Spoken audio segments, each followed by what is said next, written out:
నమస్తే, welcome to hot popcorn debate.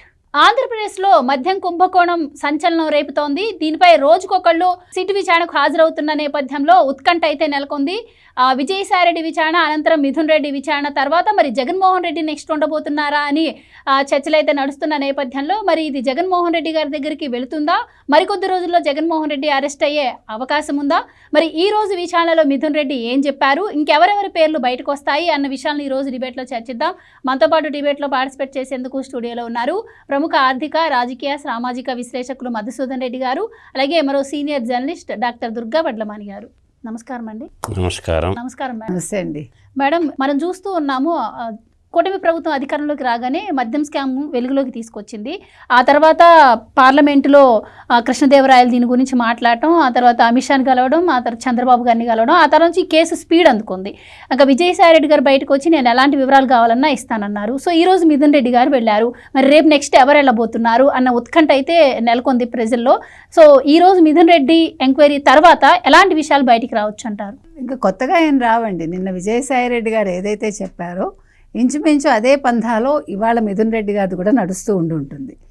మనం రేపటికైతే మనకు ఒక క్లారిటీ వస్తుంది. కానీ ఇందాక మీరు చూసుంటే కనుకైతే సుబ్బారెడ్డి గారి ప్రెస్ మీట్లో 1 నుంచి 100 వరకు జగన్మోహన్ రెడ్డి విజయసాయిరెడ్డి చెప్పాడు అని ఒక స్టేట్మెంట్ ఇచ్చాడు ఆయన.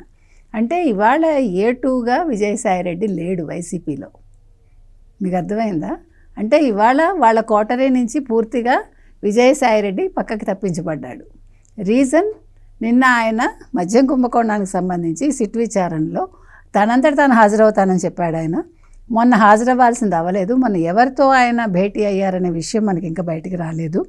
మొన్న విజయవాడలో ఒక హోటల్ రూమ్లో ఎవరితోటో ఆయన భేటీ అయ్యారు. నిన్న ఆయన మాట్లాడిన దాంట్లో నాకు తెలుసున్నది చెప్పాను అన్నట్టుగా మాట్లాడాడు ఆయన. తర్వాత ఆయన ఏం చెప్పినా కూడా అంటే తప్పించుకున్నట్టు తప్పించుకోనట్టు ఆయన మాట్లాడాడని తెలుస్తోంది. కానీ ఆయన బయటకు వచ్చి మాట్లాడిన దానికి లోపల మాట్లాడిన దానికి ఖచ్చితంగా తేడా ఉండొచ్చు. అంటే నిన్న జగన్మోహన్ రెడ్డి పేరు ఎక్కడ ఆయన బయటకు వచ్చాక చెప్పలేదు, కానీ లోపల చెప్పుండొచ్చు.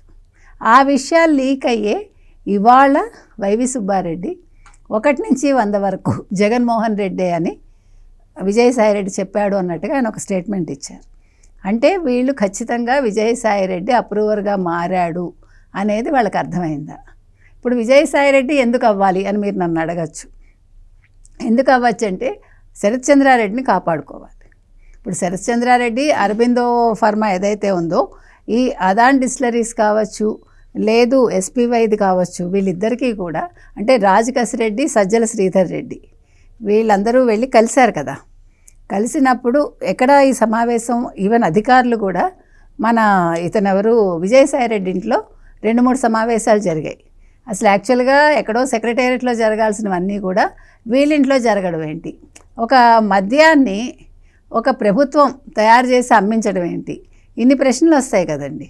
అంటే జగన్మోహన్ రెడ్డి హయాంలో మేము మద్యాన్ని పూర్తిగా ప్రజల్లోకి మద్యాన్ని సమూలంగా నిర్మూలిస్తాం, మేము మద్యం అమ్మకాలు లేకుండా చేస్తాము, ప్రజలు మద్యం తాగకుండా చేస్తాము అని చెప్పి వీళ్ళు విడతల వారీగా మేము దీన్ని తగ్గించుకుంటూ వస్తామని వీళ్ళు సొంతంగా తయారు చేసి ఎక్కువ రేట్లు పెట్టి అమ్మి చీప్ లిక్కర్ తయారు చేయించి ఈ ఎస్పీవై ఏదైతే ఉందో దీనికి ఈ సజ్జల శ్రీధర్ రెడ్డి ఇతను యాక్చువల్గా యజమాని అంటున్నారు, కానీ యజమానా లేదు అతను లీజుకి తీసుకున్నాడా మనకు తెలియదు.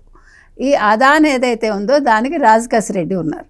రాజ్ కసిరెడ్డికిను ఈ సజ్జల శ్రీధర్ రెడ్డికి విజయసాయిరెడ్డి తన అల్లుడి ద్వారా అంటే అరబిందో ఫార్మా ద్వారా 60 కోట్లు ఇతనికి 40 కోట్లు అప్పిప్పించాను అని ఆయన చెప్తున్నాడు. అంతవరకే నా పని. 12% ఎంత అంటే వాళ్ళు తక్కువ వడ్డీకి ఇప్పించాడేమో, ఎగ్జాక్ట్ పర్సంటేజ్ నాకు తెలియదు. సో ఇప్పించాక ఆయన ఏమన్నారంటే నిన్న విచారణలో 60 కోట్లు రాజ్ కసిరెడ్డి వడ్డీతో సహా చెల్లించేశారు. వేరాజ్ వీళ్ళు ఎవరు మిథున్ రెడ్డి మాత్రం 40 కోట్లకి వడ్డీ ఇవ్వలేదు, అసలు ఇచ్చాడు అని చెప్తున్నారు. సో ఇంకొక విషయం ఏం జరిగిందంటే ఈ మద్యం అమ్మకాల్లో రోజు వాళ్ళు క్యాష్ తీసుకోవడం అనే ఒక పాలసీని వాళ్ళు అమలు చేశారు. ఎక్కడా కూడా వాళ్ళు డిజిటల్ పేమెంట్స్ తీసుకోవాలి. మనకి గతంలో కూడా మనం మాట్లాడుకున్నాం, రాజ్ కసిరెడ్డికి రోజుకి ఈ డిస్టిలరీస్ నుంచి 60 కోట్లు వచ్చేది. ఇప్పుడు వీళ్ళు ఎవరైతే ఉన్నారో వీళ్ళ దగ్గర నుంచి నెలకి కాదు రోజుకి 2 కోట్లు, నెలకు 60 కోట్లు అన్నారు. నెలకు 60 కోట్లు. నెలకు 60 కోట్లలో 3 కోట్ల జగన్మోహన్ రెడ్డికి వెళ్ళేది అఫీషియల్గా తాడేపల్లికి. అది మనం విన్న సమాచారం, ఇందులో నిజానిజాలు మనకు తెలియదు. సో నెలకు 60 కోట్లు 3 కోట్లు జగన్మోహన్ రెడ్డికి అన్నది మనం విన్న సమాచారం. సో అది కాకుండా 3,100 కోట్లు మిథున్ రెడ్డి తాడేపల్లికి ఇచ్చాడని ఒక సమాచారం వచ్చింది మనకి. అది కాకుండా 4,000 కోట్లు దుబాయ్కి వెళ్ళిందని. సో ఆ దుబాయ్కి వెళ్ళింది ఎవరి ద్వారా వెళ్ళింది, ఎలా వెళ్ళింది, అది ఏ రకంగా చేరుకుంది అక్కడికి, అది హవాలానా, ఇవన్నీ కూడా అక్కడ డౌట్స్ అలాగే ఉండిపోయాయి. సో ఈ మొత్తం మీరు చూసుకుంటే ఈ మద్యం కుంభకోణం అనేది ఇది ఒక చిన్న విషయం కాదు, కొన్ని వేల కోట్లు ఈ మద్యం కుంభకోణం అనేది. సో ఇందులో ఇంత చర్చ జరుగుతూ ఉంటే మిథున్ రెడ్డి పేరు ఎక్కడా లేదు ఎఫ్ఐఆర్లో. సో అందుకని అతను ఏం చేశాడు, ఫస్ట్ హైకోర్టుకి వెళ్ళాడు. హైకోర్టు రిజెక్ట్ చేసిన వెంటనే పోలీసులు అరెస్ట్ చేయలేదు. ఆయన మళ్ళీ సుప్రీంకోర్టుకి వెళ్ళి నాన్ బెయిలబుల్ తెచ్చుకున్నాక ఎప్పుడైతే సిట్ విచారణకు పిలిచిందో నిన్న ఆయన హైకోర్టుకి వెళ్ళాడు. హైకోర్టు ఏం చెప్పింది ఆయనకి, మీరు విచారణకు హాజరు కావాలి, మీకు లాయర్ని అనుమతిస్తాము, లాయర్ 10 అడుగుల దూరంలో కూర్చోవాలి, ఆడియో వీడియో రికార్డింగ్ కుదరదు, ప్లస్ ఆయన లాయరు మిమ్మల్ని డిస్టర్బ్ చేయకూడదు మధ్యలో అనేది వాళ్ళు పెట్టిన కండిషన్స్. సో ఆ కండిషన్స్ ప్రకారం ఇవాళ లాయర్ని తీసుకుని ఈయన వెళ్ళటం జరిగింది. తర్వాత నిన్నను ఈ రాజ్ కసిరెడ్డి తండ్రిని కూడా విచారించడం జరిగింది. రాజ్ కసిరెడ్డి తండ్రి ఏం చెప్పాడు, మీ అబ్బాయి మీతో టచ్లో ఉంటారా అంటే, నాకేమీ మెసేజ్ చేయడండి, ఎక్కడున్నాడో నాకు తెలియదు, వాళ్ళ భార్యకే మెసేజ్ చేస్తాడు, కానీ నేను విచారణకు హాజరు అవ్వాలని నాకు కనుక సమాచారం అందితే నేను అతనికి చెప్తాను అని అన్నాడు. ఇదంతా ఇలా జరుగుతుంటే అసలు దీని అంతటికీ మూలకారకుడు వాసుదేవరెడ్డి ఎప్పుడైతే బ్రూవరేజెస్ కార్పొరేషన్కి ఎండీగా తీసుకొచ్చారో వాసుదేవరెడ్డి తను పోలీసుల ముందు అన్నీ చెప్పాడు. ఎందుకు చెప్పాడు, వాళ్ళ మామగారి ద్వారా మొత్తం బయటకు వచ్చింది, ఎంత బంగారం కొన్నారు, ఎన్ని ఎకరాల పొలాలు కొన్నారు, ఎన్ని విల్లాలు కొన్నారు, ఎంత కొన్నారు, ఎంత ఆస్తులు వచ్చాయి అనే సమాచారం అందుకున్నాక వాసుదేవరెడ్డిని విచారించడం జరిగింది. వాసుదేవరెడ్డి విచారణలో మొత్తం అంతా ఆయన చెప్పేసి అంటే అప్రూవర్గా మారినట్టే ఒక రకంగా. అందుకనే కదా అతన్ని పూర్వ డిపార్ట్మెంట్కి పంపించగలిగారు. సో నేను అన్నీ చెప్తాను, నన్ను నా పాత ఉద్యోగాల్లో కొనసాగించండి అని ఆయన అడిగాడు. కాబట్టి ఇప్పుడు వాసుదేవరెడ్డి ఇచ్చిన స్టేట్మెంట్ ఆధారంగా వీళ్ళు మొత్తం అంతా రెడీ చేసుకుని నిన్నను విజయసాయిరెడ్డిని విచారించడం జరిగింది, ఇవాళ మిథున్ రెడ్డిని విచారించడం జరిగింది. కానీ విజయసాయిరెడ్డి ఇచ్చిన సమాధానాలకి సిట్ అధికారులు సంతృప్తికరంగా లేరు, మళ్ళీ ఇంకోసారి పిలుస్తారు అని మనకి తెలుస్తుంది. కాబట్టి ఇవాళ వేళ్ళన్నీ ఎవరి వైపు చూపిస్తాయి, ఫైనల్గా జగన్మోహన్ రెడ్డి వైపు. ఎందుకంటే జగన్మోహన్ రెడ్డి చెప్పకుండా వీళ్ళెవరూ చేయరు. ఒక అఫీషియల్గా జరగాల్సిన ఒక మీటింగు ఒక విజయసాయిరెడ్డి ఎంపీ ఇంట్లో జరగటం ఏంటి, ఇంకొక ఎంపీ దానికి హాజరు కావడం ఏంటి, ఇన్ని సందేహాలు వస్తాయి కదండి. అధికారులు అక్కడికి వెళ్ళటం ఏంటి, ఇప్పుడు ఈ ఎస్పీవైది ఏదైతే ఉందో అది వాళ్ళు కబ్జా చేశారనే చెప్తున్నారు వాళ్ళ దగ్గర నుంచి. ఈ అదాన్ ద్వారా వీళ్ళు మొత్తం లిక్కర్లు తయారు చేసి చీప్ లిక్కర్ అంతా తయారు చేసి రకరకాల బ్రాండ్స్ తోటి, ఆ పేర్లు కూడా మనం గతంలో 100 సార్లు మాట్లాడుకున్నాం, అసలు అలాంటి పేర్లు పెట్టచ్చా అని. దాన్ని వాళ్ళు ప్రజల మీదకి వదిలి ప్రజలు దానివల్ల ఆరోగ్యం దెబ్బతిని వాళ్ళకి ఎంతోమంది మరణించి ఇన్ని జరిగాయి. సో ఇప్పుడు మనం ఢిల్లీ లిక్కర్తో కంపేర్ చేస్తే కుంభకోణంతో అది చాలా చిన్నది, 100 కోట్లే. అది 100 కోట్లకే ఒక ముఖ్యమంత్రి అరెస్ట్ అయ్యాడు, 100 కోట్లకే ఒక ఉప ముఖ్యమంత్రి అరెస్ట్ అయ్యారు, 100 కోట్లకే ఒక బీఆర్ఎస్కి చెందిన ఒక మహిళా నేత అరెస్ట్ అయ్యారు, ఎమ్మెల్సీ ఆవిడ. సో ఇన్ని రకాలుగా జరిగినప్పుడు మరి ఇక్కడ జగన్మోహన్ రెడ్డి పేరు వస్తే జగన్మోహన్ రెడ్డిని వెంటనే అరెస్ట్ చేయాలి కదా. ఇప్పుడు జరగాల్సింది అది, అందరూ ఎదురు చూస్తున్నది అది. కాబట్టి ఏం జరుగుతుందో మనం ఎదురు చూడాలి. సో మధు గారు, ఒకసారి మనం గతంలోకి వెళ్తే జగన్మోహన్ రెడ్డి గారు ఎన్నికల ప్రచారంలో భాగంగా మా పార్టీ అధికారంలోకి వస్తే మద్యపాన నిషేధం చేస్తాము, మద్యాన్ని మాల్స్కే పరిమితం చేస్తాము, విడతల వారీగా మద్యపాన నిషేధాన్ని అమలు చేస్తామని చెప్పారు. అలాంటి వ్యక్తి అసలు మద్యం పాలసీని ఎందుకు రూపొందించాల్సి వచ్చింది, అప్పటి వరకు ప్రైవేటు వ్యక్తుల చేతిలో ఉండే మద్యం సిండికేట్ని ఎందుకు గవర్నమెంట్ తీసుకోవాల్సి వచ్చింది, అలాగే అసలు ముఖ్యంగా దీంట్లో మెయిన్గా డిజిటల్ ట్రాన్సాక్షన్ అనుమతి లేకుండా బై హ్యాండ్ క్యాష్ క్యాష్ తీసుకోవటం ఇదంతా కూడా క్లియర్గా అర్థమయ్యేలాగా చెప్తుంది కుంభకోణం జరిగింది అని చెప్పి. అయితే అసలు లేని మద్య కుంభకోణాన్ని ఉన్నట్టు చూపిస్తోంది కూటమి గవర్నమెంట్. అసలు మద్యం కుంభకోణమే జరగలేదు అని చెప్పి వైసీపీ వాదిస్తోంది. నిజంగానే ఆంధ్రప్రదేశ్లో అసలు మద్యం కుంభకోణం జరగలేదు అంటారా? అండ్ నిన్న విజయసాయిరెడ్డి విచారణ తర్వాత ఈరోజు మిథున్ రెడ్డి విచారణ ఉంది. సో అసలు మిథున్ రెడ్డి ఈరోజు ఏ విధంగా అధికారులకు సహకరించారు, దీని తర్వాత నెక్స్ట్ ఏం జరగబోతుందంటారు, ఎవరి పేరు రాబోతుందంటారు? ఇప్పుడు బిగ్ బాస్ ఎవరు, లెక్కర్ స్కామ్లో బిగ్ బాస్ ఎవరు? లెక్కర్ స్కామ్ జరిగిన మాట వాస్తవం. ఎందుకు చెప్తున్నానంటే రాష్ట్రం 5 ఏళ్ల పాటు మద్యపాన నిషేధం అని పేరు చెప్పి గద్దెనెక్కిన తర్వాత అంటే మడత తిప్పం మడమ తిప్పం అని అంటారు కదా, మాట చెప్తే మడం తిప్పమని. అంటే ఈ దోచేసి ఈ దగులు బాజీల మాటలు ఎందుకు మాట్లాడతారు? నేను సింపుల్గా చెప్తానేనండి. ఇప్పుడు నైబరింగ్ స్టేట్స్ తీసుకోవాలి మనం. నైబరింగ్ స్టేట్స్ మనకి కర్ణాటక ఒకటి ఉంది, రెండోది ఏముంది ఇక్కడ తెలంగాణ ఉంది. తెలంగాణ వచ్చి 14-19 మధ్యకాలంలో ఓన్లీ తెలంగాణ 72,663 కోట్ల రూపాయల మద్యం వ్యాపారం చేయడం జరిగింది. ఎప్పుడు? ఫస్ట్ టీఆర్ఎస్ గవర్నమెంట్ ఉన్నప్పుడు.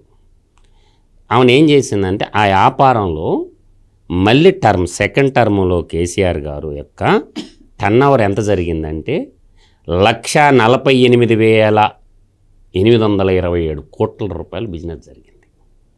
బాగా గుర్తుపెట్టుకోవాలి, ఆల్మోస్ట్ డబల్ అయిపోయింది తెలంగాణలో. సరే, ఇప్పుడు కర్ణాటకకు వద్దాం. కర్ణాటక ఏం చేసిందంటే 83,511 రూపాయల వ్యాపారం చేసింది. 83,511 ఎప్పుడు? 14-19 మధ్యకాలం. 19-24 మధ్యకాలంలో కర్ణాటక స్టేటు 135,534 కోట్ల వ్యాపారం చేసింది. ఇది లెక్క. ఎవడి చెవులో క్యాలిపూర్ పువ్వు పెడతారో ఇప్పుడు వస్తుండే ఆంధ్రప్రదేశ్. దానికి ఆంధ్రప్రదేశ్ ఏం చేశారంటే చంద్రబాబు నాయుడు గారు పీరియడ్ తీసుకుందాం అంటే 2014-2019 కాలంలో చంద్రబాబు నాయుడు గారి యొక్క కాలంలో జరిగిన మద్యం వ్యాపారం 70,476 కోట్లు. 70,476 కోట్లు.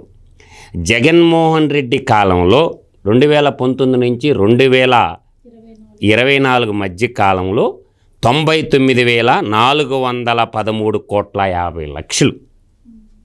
అంటే వ్యత్యాసం చూడండి. మీకు ఇయర్ వైజ్ చూసుకున్నా చెప్పగలను.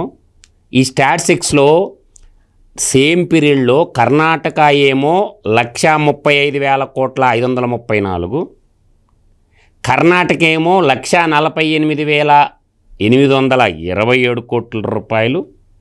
సో ఈ మధ్య వేరియేషన్ తీసుకుంటే దాదాపుగా కర్ణాటక ఏమో 35,534 కోట్లు ఎక్సెస్ ఉంది.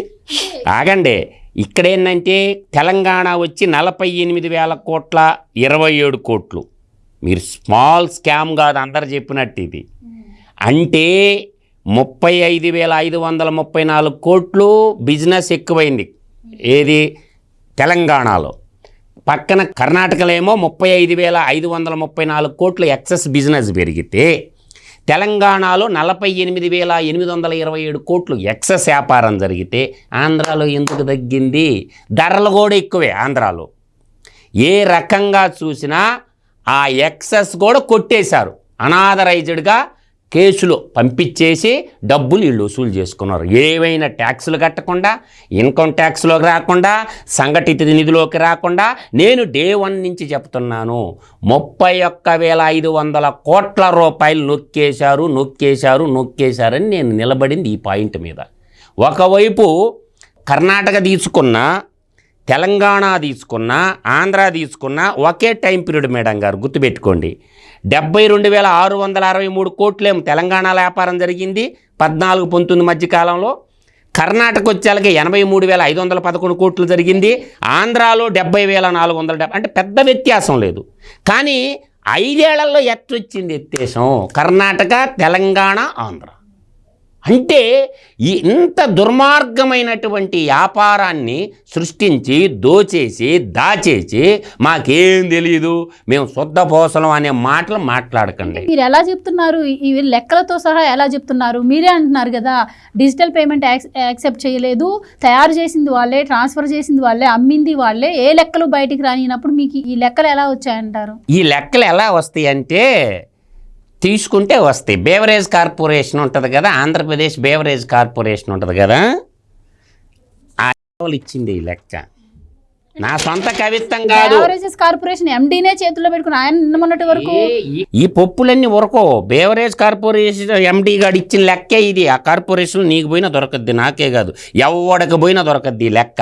దాంట్లో 99,413.50 కోట్లు మేము అమ్మకం జరిపినవని, దాంట్లో అప్ టు 2023 దాకా నో డిజిటల్ పేమెంట్స్, ఓన్లీ లాస్ట్లో డిజిటల్ పేమెంట్ 617,44,00,000.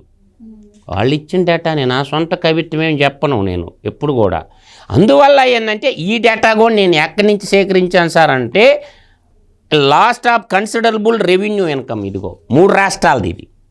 ఈ 3 రాష్ట్రాల రెవెన్యూ ఇన్కము అంటే గతం ఇదంతా ఏంటంటే పెద్ద మాఫియా. అంటే నేను అందుకే చెప్పిన YSRCP అంటే యెహోవా సొలొమన్ రోమన్ కరప్షన్ పార్టీ. వీళ్ళందరూ అలీబాబా అరడజన్ దొంగలు. అలీబాబా అరడజన్ దొంగలు మద్యపాన నిషేధం అని చెప్పి గద్దెనెక్కి ఆడవాళ్ల ఓట్లు దండుకొని ఈరోజు వాళ్ళ కిడ్నీలు లివర్లు మొత్తం పాడు చేసేసి వాళ్ళ తాలిబొట్లు తెంపేసి ఇప్పుడు పత్తిత్తు మాటలు చెప్తే అట్ట అన్ని స్టాటిస్టిక్స్తో వచ్చాను నేను. ఎందుకంటే లివర్ కిడ్నీలు కూడా ఎంత పర్సంటేజ్ డ్యామేజ్ అయింది కూడా ఉంది నా కాడ. లివరు కిడ్నీలు ఎంత పర్సంటేజ్ డ్యామేజ్ అయింది ఇక్కడ చూడు. ఇక్కడ చూడు లివరు కిడ్నీలు ఎంత percentage. 52% and 54% increase in liver and kidney elements as compared to 2019. అంటే ప్రజారోగ్యంతో ఆడుకొని ప్రజల రక్తం దాగి ఈ కలికాల జగనాసురుడు లివర్లో 52% చెడిపోయినాయి అంట. కిడ్నీలు 54% లిక్కర్ తాగిన వాళ్ళకి చెడిపోయినాయి అంట. యావరేజ్ కన్సంప్షన్ ఆఫ్ లిక్కర్ తాగినటువంటి లీటర్లో యావరేజ్ కన్సంప్షన్ కూడా చెప్తాను నేను. ఇదిగో ఈ డేటా కూడా తీసుకో. అంటే ఒక మనిషి తలకాయకి 6.23 లీటర్ల లిక్కర్ తాపారు. ఆంధ్రప్రదేశ్ పాపులేషన్ ఎంత ఉందో వాళ్ళలో ఒక తలకాయకి 6 లీటర్ల అంటే 6.5 లీటర్ 6.23 లీటర్లు దాపారు. తర్వాత 22-23కి వచ్చేసరికి 6 లీటర్లు సరాసరిని దాపారు. తర్వాత 21-22లో 4.79 లీటర్లు దాపారు. తలకాయకి ఆడలేదు మొగలేదు జనాభా యావరేజ్న. జనాభాని నేను చెప్పింది క్యాలిక్యులేషన్ కొట్టుకుంటే ఎన్ని లీటర్ల మద్యం ప్రొడక్షన్ వచ్చింది వచ్చేస్తుంది అనమాట. తర్వాత 2021 కరోనా టైంలో 3.37 లీటర్స్ దాపారు. అంటే జనాభాతో ఇది క్యాలిక్యులేషన్ చేసుకుంటే మీకు అర్థం వస్తుంది అనమాట. అంటే 2021లో 3.37 లీటర్లు తలకాయకి తాగింది. అంటే పిల్లలను కూడా కలుపుకోవాలన్నమాట. తర్వాత 21-22లో 4.79 లీటర్లు, 22-23లో 6.3 లీటర్లు, 23-24 కాలంలోకి వచ్చేసరికి 6.22 లీటర్ల మద్యాన్ని మందికి తాపి డబ్బులు వసూలు చేసుకున్నారు. ఒకవైపేమో నేను ఇందాక లెక్క చెప్పాను కదమ్మా 48,000 కోట్ల 227 కోట్లు అది తెలంగాణ. అది పోనీ కర్ణాటక తీసుకున్నామంటే 35,534 కోట్లు ఎక్సెస్ 135,534 కోట్లు. 5 ఏళ్ళ వ్యాపారం చేసింది కర్ణాటక. తెలంగాణ చేసిన వ్యాపారం మనకాడికి చిన్న ప్రాంతం. అంటే మీకు ఏ రకంగా తీసుకున్నా కూడా ఆంధ్రప్రదేశ్ పాపులేషన్ ఎక్కువ తెలంగాణ కాడికి. సో ఏ రకంగా చూసినా ఇంత పెద్ద దోపిడీ స్వతంత్ర భారతదేశ చరిత్రలో ఎప్పుడూ జరగలేదు. కాబట్టి నిగ్గు తీసి తేల్చి మొత్తాన్ని జైల్లో పారేయాలా, కాల్చి పారేయాలా ఒక్కొక్కడిని. ఇంత నీచాతి నీచమైన బతికేది. అందువల్ల ఇది మాత్రం చాలా పెద్ద కుంభకోణం అని మాత్రం నేను బల్ల గుద్ది సాక్ష్యాధారాలతో సహా నిరూపించగలను. అదాన్ డిస్టిలరీస్ అనేది కసిరెడ్డి రాజశేఖర్ రెడ్డి, కసిరెడ్డి అవినాష్ రెడ్డి, ఇంకొక అనిరుద్ధ్ రెడ్డి, చాణిక్య, సైఫు, సజ్జల శ్రీధర్ రెడ్డి ఎవర్రా ఈ మిడతల దొండ అంతాను?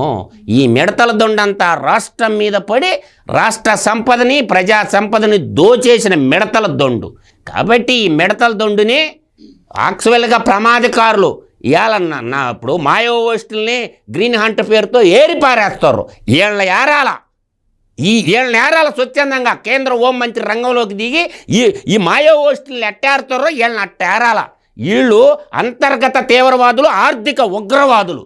కాబట్టి వీళ్ళు సమాజంలో పెద్ద మనిషి ముసుగేసుకొని రాజకీయ పార్టీ పెట్టుకొని ఆర్థిక ఉగ్రవాదులను ఏరిపారేయాలనేది నా యొక్క డిమాండ్. అయితే మేడం, ఇదే స్కామ్లో మనం చూసాం కృష్ణదేవరాయలు పార్లమెంట్లో సునీల్ రెడ్డి అనే వ్యక్తి 2000 కోట్లను దేశం దాటించారు అని చెప్పి, కానీ ఇంతవరకు ఎంక్వైరీలు ఎక్కడా కూడా సునీల్ రెడ్డి గారి పేరు రాలేదు. నిన్న విజయసాయి రెడ్డి గారు ఏదైతే ఇన్ఫర్మేషన్ అధికారులకు ఇచ్చారో దాన్ని బట్టి ఈరోజు మిథున్ రెడ్డిని ఎంక్వైరీ చేస్తున్నారు అంటున్నారు. సో అసలు మరి మిథున్ రెడ్డి మరి తప్పించుకునే అవకాశం కూడా ఉండకపోవచ్చు, ఎందుకంటే నిన్న సజ్జల రామకృష్ణారెడ్డి గారు చెప్పినటువంటి మాటలతో. సో ఇంకా ఈ రోజుతో మిథున్ రెడ్డి గారు ఫిక్స్ అయిపోయినట్టే అనుకోవచ్చా? అంటే ఇవాళ పూర్తిగా ఆయన సహకరించారో లేదో తెలియదు కదా. ఇవాళ ఆయన బయటకు వస్తే కానీ మనకు తెలియదండి. అంటే ఒక విచారణతోటే వాళ్ళు ఏ నిర్ణయానికి రారు. మేబీ ఇంకోసారి మిథున్ రెడ్డిని కూడా పిలవచ్చు. అదేవిధంగా సునీల్ రెడ్డి పేరు కూడా వచ్చింది కాబట్టి సునీల్ రెడ్డికి కూడా నోటీసులు వెళ్తాయి త్వరలో. అంటే 2000 కోట్లు ఇందాక మనం చెప్పుకున్నట్టు హవాలా ఎలా వెళ్ళిందో తెలియాలి కదా. ఇప్పుడు హవాలా రూపంలో వెళ్తే కనుకైతే అది తప్పకుండా క్రైమే. కాబట్టి అతను అసలు ఎవరి కోసం పంపించాడు, ఎవరి మనీ పంపించాడు, ఎందుకు పంపించాడు, ఎలా పంపించాడు, ఎవరి ద్వారా పంపించాడు, ఇన్ని క్వశ్చన్స్ వస్తాయి కదండి. సో ఇవాళ మిథున్ రెడ్డి ఫిక్స్ అయినట్టు కాదు నా లెక్క అయితే. మిథున్ రెడ్డిని ఇవాళ విచారించారు. విచారణలో ఆయన పూర్తిగా సహకరించారని మనం అనుకోక్కర్లా. ఖచ్చితంగా చాలా మర్చిపోయి ఉంటాడు ఆయన పాపం. ఇప్పుడు ఒక 20-30 క్వశ్చన్స్ అడిగారు అనుకోండి, ఆయన ఒక 10 క్వశ్చన్స్కి కూడా సమాధానం ఇచ్చారో లేదో. ముఖ్యంగా జగన్మోహన్ రెడ్డి పేరు చెప్పి లోపల బయటకు వచ్చి ఏమీ తెలియనట్టు మాట్లాడతారా? నిన్న విజయసాయి రెడ్డి చేసినట్టు. నిన్న విజయసాయి రెడ్డి విషయంలో ఇవాళ మీకు వైసీపీ చాలా కోపంగా ఉంది అనేది వైవి సుబ్బారెడ్డి ప్రెస్ మీట్ వల్ల మనకు అర్థమైంది. అట్లాగే రేపు ఒక ప్రెస్ మీట్ జరిగితే దాన్ని బట్టి మనకి ఇవాళ ఏం జరిగిందో రేపటికి మనం ఒక నిర్ణయానికి రావచ్చు. అదే మరోపక్క రాజ్ కసిరెడ్డి కూడా పోలీసు అధికారులకు దొరకకుండా ముందస్తు బెయిల్కి అప్లై చేసిన పరిస్థితి మనం చూసాం. అంటే సాటర్డే సండే కాబట్టి ఆయనకి బెయిల్ అంటే కోర్టులు ఉండవు కాబట్టి బెయిల్ వచ్చే అవకాశం లేదు. అయితే ఈ లోపు ఆయన ఒక వీడియోని రిలీజ్ చేశారు బయటికి. ఆయన పైన వస్తున్న ఆరోపణలకు ఆయన వివరణ ఇచ్చుకునే ప్రయత్నం చేశారు ఆ వీడియోలో. సో ఆయన విచారణకు వెళితే పోలీసులు అరెస్ట్ చేస్తారు అన్న ఉద్దేశంతో విచారణకు వెళ్ళట్లేదు. అలాగే నా గురించి విజయసాయి రెడ్డి చెప్పారు కాబట్టి విజయసాయి రెడ్డి ఒక వెధవ, నేను ఎప్పుడైతే నాకు ముందస్తు బెయిల్ వస్తుందో ఆ బెయిల్ వచ్చిన తర్వాత నేను కూడా ప్రెస్ మీట్ ముందుకు వచ్చి మాట్లాడతాను, ఆయన గురించి మరిన్ని సంచలన విషయాలు చెప్తాను అంటున్నారు. సో ఎలా చూడొచ్చు అంటారు? అంటే ఇప్పుడు నిన్న కసిరెడ్డి తండ్రి గారిని నేను విచారించారు సిట్ వాళ్ళు. ప్లస్ ఇప్పుడు మీరు చూసుకుంటే కనుకైతే విజయసాయి రెడ్డి డే 1 నుంచి కూడా రాజ్ కసిరెడ్డి పేరు తప్ప ఇంకేది మెన్షన్ చేయలే. నిన్నను మాత్రం మిథున్ రెడ్డి పేరు చెప్పాడు ఆయన. అంటే మిథున్ రెడ్డి పేరు మెయిన్గా రాజ్ కసిరెడ్డి పేరే చెప్తున్నాడు ఆయన. ఇంకెవ్వరిని ఇన్వాల్వ్ చేయలేదు మీరు గమనిస్తే కనుకైతే. ఇప్పుడు నిన్న చెప్పినప్పుడు కూడా రాజ్ కసిరెడ్డికి ఆయన ఎంత ఇప్పించానో చెప్పాడు, తర్వాత శ్రీధర్ రెడ్డికి ఇప్పించానని చెప్తున్నాడు ఆయన. అంటే ఈయనకి 60 కోట్లు, ఆయనకి 40 కోట్లు. సో మొత్తం మీకు చూసుకుంటే కనుకైతే ఈ మద్యం స్కామ్ మొత్తాన్ని తీసుకెళ్ళి రాజ్ కసిరెడ్డి నెత్తి మీద వేసేయాలని వీళ్ళందరూ డిసైడ్ అయ్యారు. ఒక రాజ్ కసిరెడ్డి ఇంత పెద్ద కుంభకోణం చేయగలదా?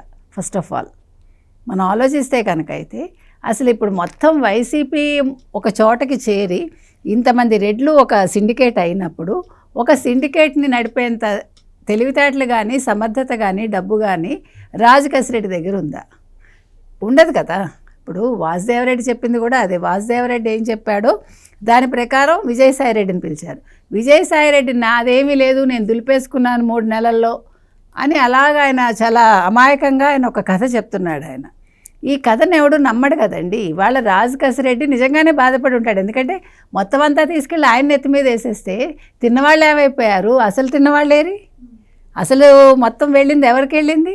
అంటే ఇక్కడ ఎక్కడా కూడా ఈ స్కామ్ లో నా పాత్ర ఏం లేదు అండ్ అని ఎక్కడ ఆయన కూడా ఆయన ఎక్కడ స్టేట్మెంట్ ఇవ్వలేదు. విజయసాయి రెడ్డి ఆయన పేరు తీశారు ఇక్కడ కాబట్టి ఒక ఇక్కడ విజయసాయి దట్స్ వాట్ రెడ్డి అనే ఎగ్జాక్ట్లీ. ఇప్పుడు ఆయన ఏం ఆలోచిస్తున్నాడంటే ఇవాళ ఆయన ఏం మాట్లాడదలుచుకోలే, ఎందుకంటే కేసు సిట్ పరిధిలో ఉంది ఇప్పుడు.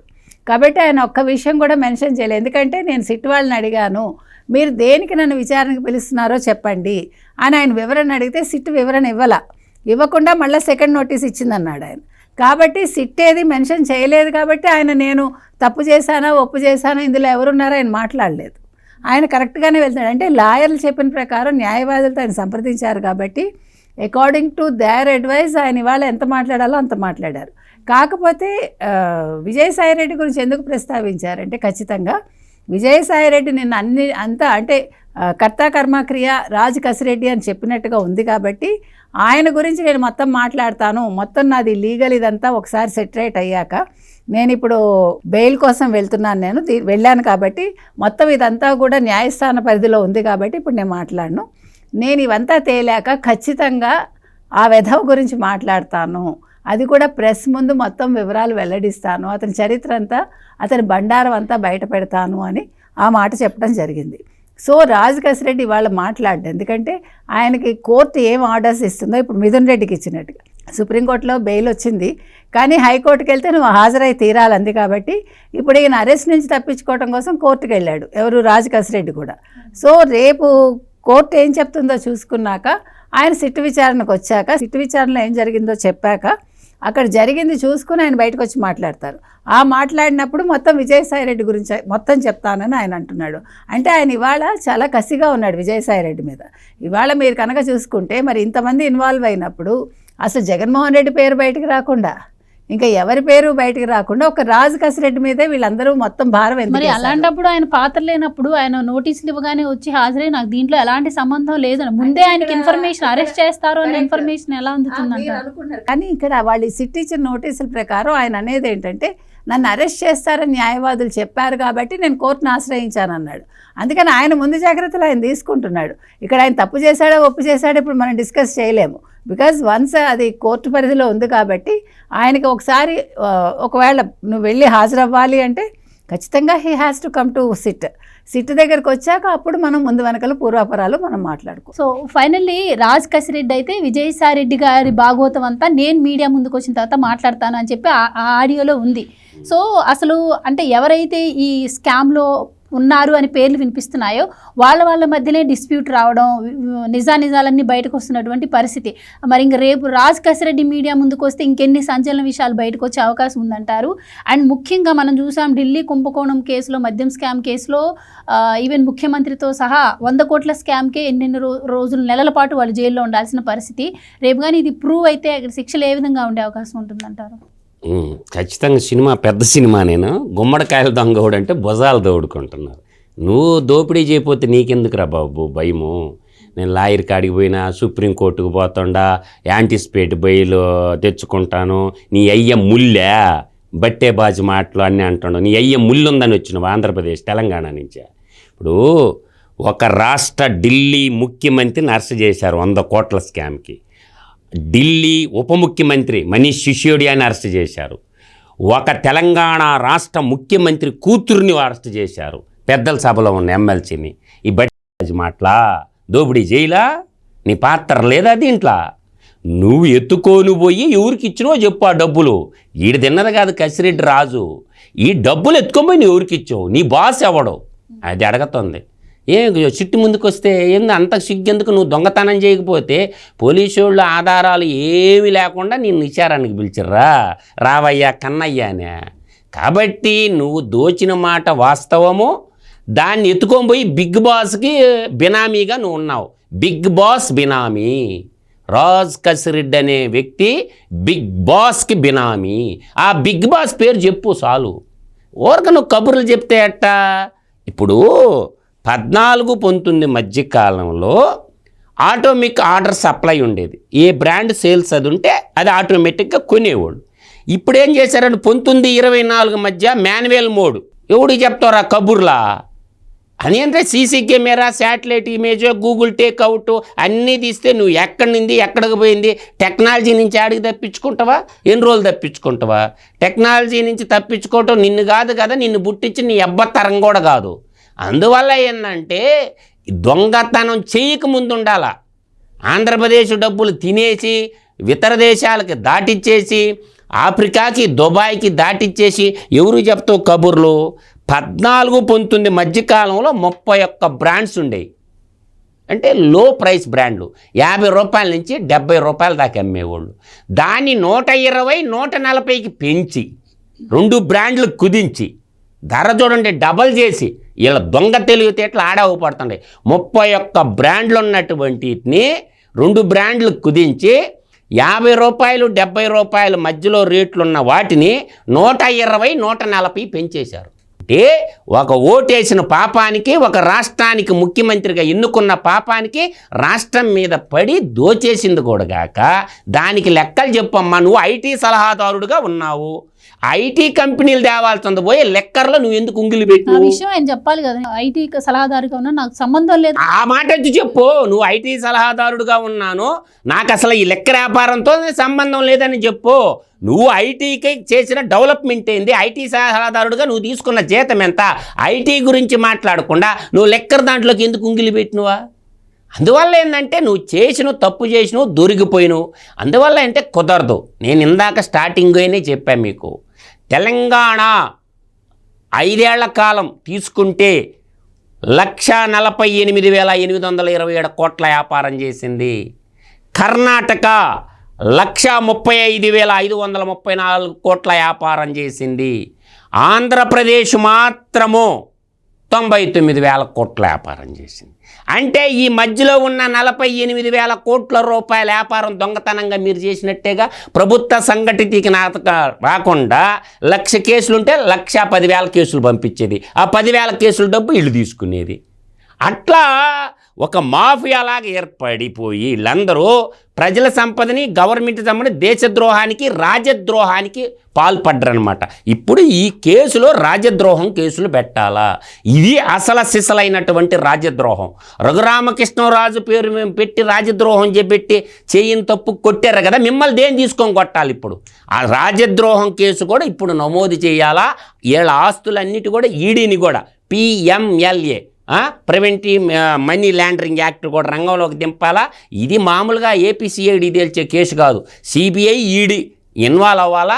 అప్పుడు వీళ్ళందరూ భరతం పెట్టాలా, వీళ్ళు తుత్తర తిమ్మిరి తీర్చాలా. లేకపోతే అమ్మ అమ్మ అమ్మ అమ్మ ఎంత సొమ్మురా, పాపాత్ములారా. కాబట్టి వీళ్ళని ఊను వదలకూడదు. రాజు కసిరెడ్డి దీంట్లో కిన్ పిన్. కాకపోతే వాళ్ళ బిగ్ బాస్ ఎవడో ఆడి పేరు చెప్పొచ్చి వీడు తినడని అంటారా. బిగ్ బాస్ ఎవడో, ఆ బిగ్ బాస్కి డబ్బులు ఎలా మళ్ళిచ్చావు, ఏ కంపెనీలో పెట్టావు, ఆ కంపెనీ నుంచి ఎలా మళ్ళీని. ఈ బిగ్ బాస్ కహానీ అంతా బయటికి వస్తుంది. ఇంకా బిగ్ బాస్కే తప్పదు. Thank you so much. నమస్కారం. Thank you so much madam. ఇది వాళ్ళ డిబేట్. మరో డిబేట్తో మళ్ళీ కలుద్దాం. కీప్